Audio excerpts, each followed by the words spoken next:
Today we're talking about vector functions, and vector is a position vector. It traces out a curve in three-dimensional space, as your parameter changes. So what you have here is a vector, which is a function of t. As t changes, you get this curve in space, for our vector being a position vector. I'll draw it for a two-dimension. I'll do a two-dimensional vector so I can draw it on a flat surface. Say this is r at argument of t.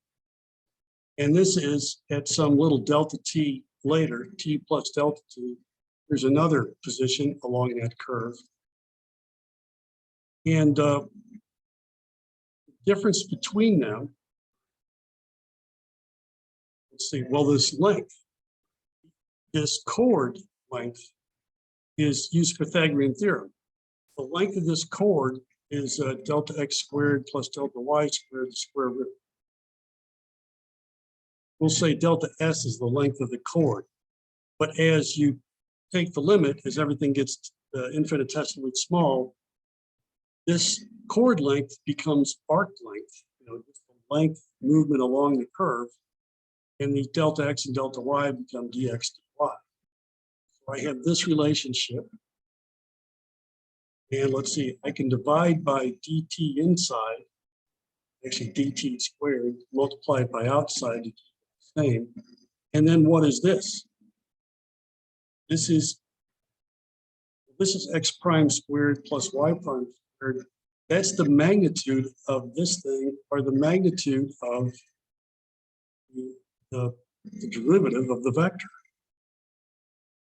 So we have this relationship. That magnitude equals ds dt over there, which means ds equals that magnitude dt. So I could get the arc length by integrating this. That's how I get arc length. So here r is a position vector. Each component's a function of t. I get the arc length from point A to point B. T goes from A to B by this formula, or it's just the magnitude of derivative of the vector. I want to call it the velocity, but we're not quite there yet. And if you just want it as a function of t, you just integrate from 0 to t. So here we have those two formulas for arc length. Here's a kind of hairy example. Find the length of the curve traced by this helix as t goes from 0 to pi.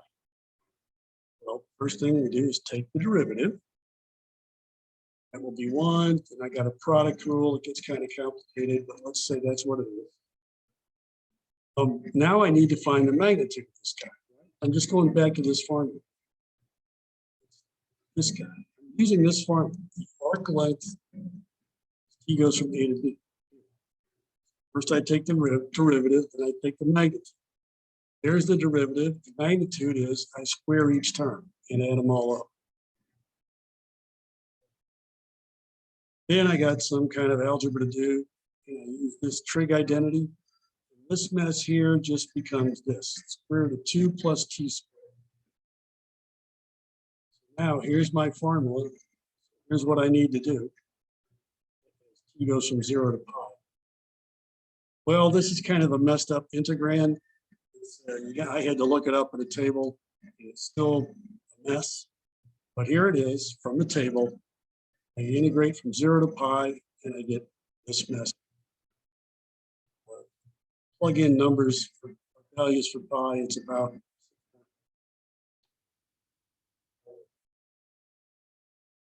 That's the process. This particular example, I think, is a little over tedious. Having to look this up on the table was kind of silly. You might be able to parameterize by arc length instead of t. So here's your function. Expressed as a vector. This here it's expressed as a linear combination of the standard basis.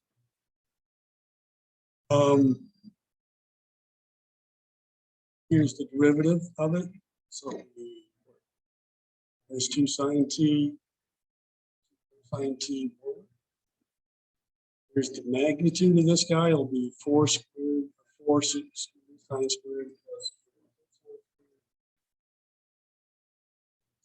squared plus cosine is 1, so that's 4 plus 1 is 5. So the arc length would be computed as this guy, which is just square root of 5t, which means t equals s squared.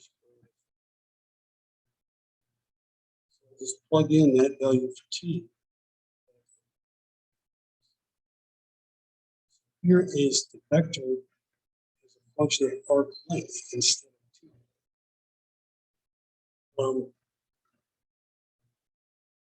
It's not always easy because it's not always easy to invert this relationship. But in this case, not so. Particle motion. If r is a position vector, scale is anchored at the origin, then the velocity of consider that particle, location of a particle, and the velocity of that particle is the derivative of r. Acceleration is the second derivative of r. The derivative of velocity. Speed, which is scalar, these guys are all vectors. Velocity and acceleration are vectors. Speed is a scalar, and it just means the magnitude of the velocity vector, or the magnitude of r prime, which is s dt, derivative of arc length. So we have this relationship. Speed is the derivative of arc length. Here's an example.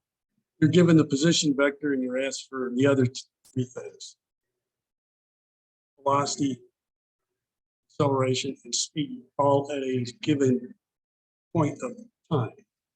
Now, when we're talking about these things, t does mean time. We'll take the derivative. 1, 2t, 3, right? You want to know what it is at time 1, which was what the problem asked for. Now you plug in 1 for each of these things. So you 1, 2, 3.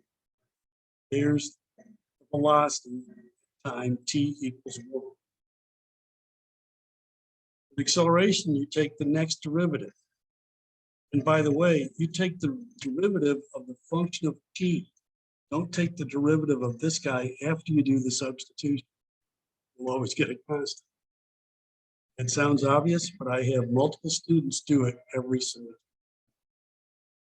So take the derivative of this guy, still a function of t. In fact, the best practice is to take all your derivatives first and then do the substitution. Plug in the 1t. So this is pretty easy, right? The speed is just this guy's magnitude. That's all very easy. Most students do that pretty well. Let me get through this.